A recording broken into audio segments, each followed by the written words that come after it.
ఆసిమ్ మునీర్ ఇప్పుడు పాకిస్తాన్‌లో అధ్యక్ష పదవి కోసం ఆశపడుతున్నాడు. కాకపోతే బయటికి వార్త తెలిసేసరికి నాకు అలాంటిదేమీ లేదు. నేను దేశ సేవ కోసం, దేశ ప్రజల కోసం మాత్రమే పుట్టానని కొంచెం ప్రగల్భాలు పలుకుతున్నటువంటి ఈ ఆసిమ్ మునీర్ ఇప్పుడు జర్దారిని దింపేసి ఆ ప్లేస్‌లు వీడిని ఆక్రమించడానికి చూస్తున్నాడు. ఎందుకంటే షహబాజ్ షరీఫ్‌కి ఇప్పటికే భయం పట్టుకుంది. మిలిటరీ మళ్ళీ వ్యతిరేకంగా మారి మళ్ళీ మొత్తం కంట్రోల్లోకి తీసుకుపోయిందనుకో, ప్రభుత్వాన్ని అధీనంలోకి తీసుకుపోయిందనుకో, తర్వాత ఉన్నదంతా పోద్ది. కాబట్టి ఇప్పుడు ఆసిమ్ మునీర్ ఏం చెప్తే అది వింటున్నాడు షహబాజ్ షరీఫ్. ఇలాంటి పరిస్థితుల్లో అధ్యక్ష పదవి గురించి మరి మీరు ఆశపడుతున్నారంట కదా అని అడిగినందుకు నాకు అలాంటి ఆశలు ఏమీ లేవు, నేను దేశం కోసం పుట్టానని చెప్తున్నాడు.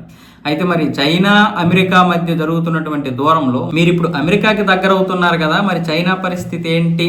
మరి చైనాకు కూడా మేము ఎంతవరకు దగ్గరగా ఉన్నారు, మరి ఇప్పుడు అమెరికాకి దగ్గర అవ్వడం వల్ల మరి బీజింగ్ ఏ విధంగా ఆలోచిస్తుంది అని అన్నందుకు రెండు దేశాల మధ్య ఉన్నటువంటి సమతుల్యతను కాపాడడానికి పాకిస్తాన్ నిరంతరం కూడా పనిచేస్తుందంటూ ఆసిమ్ మునీర్ అయితే చెప్పాడు. అవసరమైతే అంతర్జాతీయ రాజకీయాల ప్రకారం ఒక మిత్రుడి కోసం ఇంకొక మిత్రుడిని వదులుకున్నా తప్పు లేదు. అది ఇద్దరూ అర్థం చేసుకునే పరిస్థితుల్లో ఉంటారు. కాబట్టి అంతర్జాతీయ రాజకీయాల విషయంలో అందరికీ అన్ని విషయాలు తెలుసు కాబట్టి కొన్నిసార్లు అలా జరుగుతుందంటూ కూడా చెప్పాడు. అంటే అమెరికా కోసం ఇప్పుడు చైనాని వదులుకోవడానికి కూడా సిద్ధమే అన్నట్లుగా చెప్పాడు. నిజానికి చైనాను వదులుకున్నా పాకిస్తాన్కి ప్రమాదమే, అమెరికాను వదులుకున్నా ప్రమాదమే. నిన్న శనివారం రోజు కూడా ఒక జలాంతర్గామిని అయితే ఇచ్చింది చైనా పాకిస్తాన్కి. ఎందుకంటే 8 జలాంతర్గాములు ఇవ్వాలని ఒప్పందం కుదుర్చుకుంది.